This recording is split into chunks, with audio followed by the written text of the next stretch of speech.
Mũtitũ-inĩ wa Kakamega nĩkuo gĩkundi gĩkĩ kĩigĩte mĩatũ ya njũkĩ ĩrĩa ĩtarathanaga na iria umithio wacio nĩ makĩria ma njũkĩ iria andũ aingĩ mamenyerete. Mark Livaha, mũikari wa Kakamega, niwe mwanjĩrĩria wa rĩciria rĩrĩ itũra-inĩ rĩrĩ thutha wa gũcemania na mũthemba ũyũ wa njũkĩ akĩgwĩma na akĩenda kũmenya makĩria. And this one does not sting, and this one is more smaller and they have different colors, these stingless ones. Mũtaratara-inĩ wa gwaka mĩatũ ya gũtega o mũtitũ-inĩ ũyũ aratarĩria acemanirie na andũ mekaga ũthuthuria wa njũkĩ arĩa mamũtarĩirie bata wacio na marĩ hamwe magĩkũria rĩciria rĩa kwanjia gĩkundi kĩa ũrĩmi ũyũ. Mimi ndio mendenza wa hizi nyuki zikitoka world.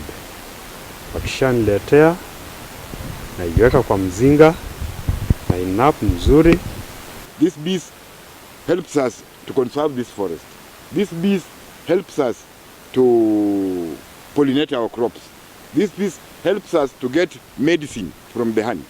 Ũrĩmi ũyũ ũthiĩte ũkĩgĩaga na umithio mwaka wa 2021 makĩgetha kilo itanyihĩire 100 cia ũkĩ, rĩu marĩ na matanya ma gũthiĩ makiongagĩrĩra mĩatũ ĩno. Huwa tunaweka kwa vibui. Kuna ya 10 liters, kuna ya 5 liters, kuna ya 20 liters. Alafu tunapeleka most kwa research. Gĩkundi gĩkĩ kĩroria arĩa marĩ na wendi wa kũiga njũkĩ mekĩrĩre ũrĩmi wa njũkĩ ici itarathanaga amu ũkĩ wacio ũrĩ na thoko ya igũrũ na nduonekaga narua. Now we believe in the wild we get little honey than when we domesticate these bees. Because people were destroying the forest, cutting trees,